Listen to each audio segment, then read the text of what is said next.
Hello everyone, so we are back with another important question. This is question number 4 of NCERT exercise 13.3 of the chapter probability. See, ये इस question में हमसे क्या कह रहा है कि in answering a question on a multiple choice test, a student either knows the answer or guesses. यहाँ पर इसने हमसे क्या कहा है कि एक स्टूडेंट जो है अगर वो मल्टीपल चॉइस टेस्ट का पेपर सॉल्व कर रहा है तो या तो उसको आंसर पता होगा या फिर just he guesses the answer. तो let 3/4 be the probability that he knows the answer and 1/4 be the probability that he guesses. तो यहाँ पे दोनों चॉइसेस की कि अगर उसे आंसर पता है तो भी और अगर उसने आंसर को गेस किया है तो भी उसकी कितनी चांसेस हैं, कितनी प्रोबेबिलिटी है वो उन्होंने हमें मेंशन करी है. चलिए आगे कहता है assuming at the student who guesses at the answer will be correct with the probability 1/4. अब यहाँ पर इन्होंने हमें ये कौन सी प्रोबेबिलिटी दी है? दो ही चॉइसेस थी, दोनों तो हमें मिल गई. ये प्रोबेबिलिटी कंडीशनल प्रोबेबिलिटी है, डिपेंड करते हुए. देखो कंडीशनल प्रोबेबिलिटी कैसे हुई. यहाँ पर स्टूडेंट अगर आंसर गैस करता है तो उसका सही भी हो सकता है और गलत भी हो सकता है. तो इन्होंने कहा है कि अगर स्टूडेंट जो गैस करता है, गैस करने के बाद सही होने की प्रोबेबिलिटी 1/4 है. मतलब करेक्ट आंसर अगर इस पे डिपेंड कर रहा है तो प्रोबेबिलिटी 1/4 है. समझ आया. नेक्स्ट ये कहता है what is the probability that the student knows the answer given that he answered it correctly. इसका क्या मतलब हुआ. अब हमारे पास देखो करेक्ट होने की प्रोबेबिलिटी दो चीजों पे डिपेंड कर रही है. या तो उसको वो आंसर पता था पहले से या फिर उसने सिर्फ गैस किया है. तो अब वो कह रहा है कि भाई हमें आंसर तो करेक्ट मिला है, ही आंसर्ड इट करेक्टली. क्या प्रोबेबिलिटी है कि उसको पहले से आंसर पता था. तो ऐसे क्वेश्चंस में जहां पर हम वापस से पीछे जाते हैं, इवेंट जो ऑलरेडी अकर हो चुका है उस इवेंट पे वापस जाते हैं, वहां पर हम लगाते हैं बेस थ्योरम. चलिए तो अब देखते हैं कि इसका सोल्यूशन कैसे होगा. सोल्यूशन के लिए सबसे पहले इंपॉर्टेंट है सारे के सारे इवेंट्स को एक बार लिखना, मेंशन करना. सो यहाँ पर हमारे पास एक इवेंट तो क्लियरली हमें नजर आ रहा है, दैट इज कि या तो उसको आंसर पता है या फिर स्टूडेंट आंसर गैस करता है. तो वही लिखते हैं. सॉल्यूशन में first event will be even is the event the student knows the answer. So second event क्या हो जाएगा, that student guesses the answer. ठीक है. Now another event is event A. इसी तरीके से लिखा जाता है जब हमारे पास बेस थ्योरम होता है E1, E2, E3, A. A वो इवेंट होता है जो उन्होंने गिवन किया हुआ होता है कि गिवन दैट की वो हमारे पास है, वो हमारे पास जो गिवन किया होता है वो हम A पे लिखते हैं. वो क्या है, दैट स्टूडेंट आंसर करेक्टली.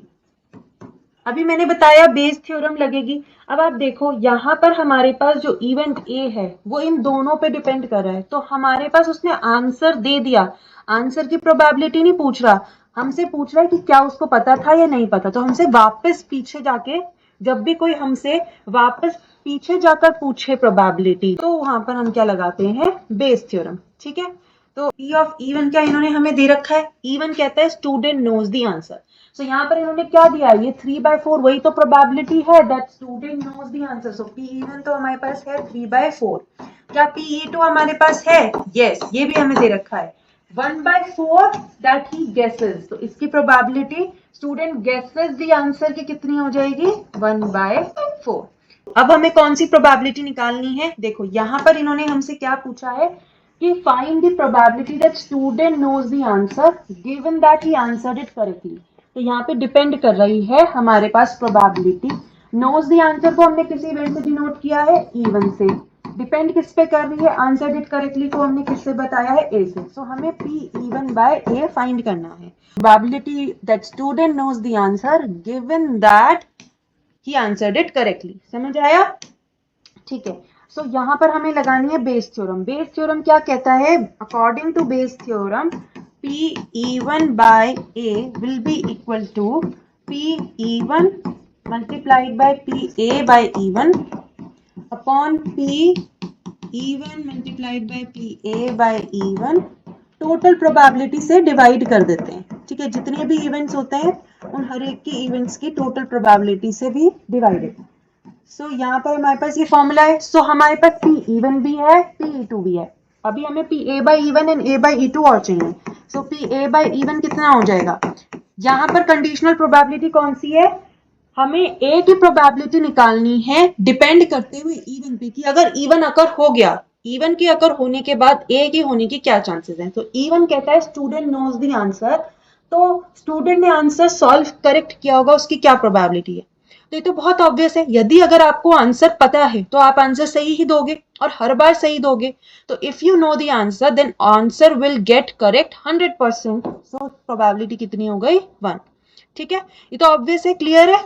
अब सेकेंड है हमारे पास P A by E2। E2 कहता है इवेंट की अगर आपने गैस किया है, if you have gas the answer, तो उसमें चांस क्या होगा कि हमारा आंसर करेक्ट है या नहीं। तो उसकी उन्होंने हमें क्वेश्चन में प्रोबेबिलिटी दी है। देखो कहां पर है second line, a student who guesses at the answer will correct with the probability 1/4, कि अगर उसने गैस करके दिया है आंसर तो उसके करेक्ट होने की प्रोबेबिलिटी कितनी है? 1/4। तो ये कितनी हो गई? 1/4। क्लियर है सभी को? अब हमारे पास सारी प्रोबेबिलिटीज आ गई, just we'll substitute in the formula. तो जब आप ये फॉर्मूला लिखोगे तो ब्रैकेट में ये जरूर लिखना बाय बेस थ्योरम। ठीक है, ये लिखना बहुत जरूरी है।